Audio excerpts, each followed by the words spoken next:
ابتلاه فقدر عليه رزقه فيقول ربي أهانن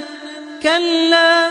بل لا تكرمون اليتيم ولا تحاضون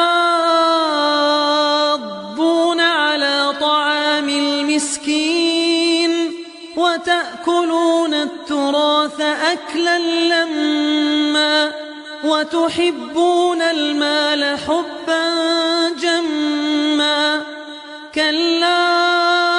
إذا دكت الأرض دكا دكا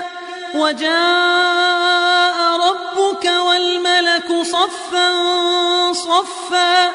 وجيء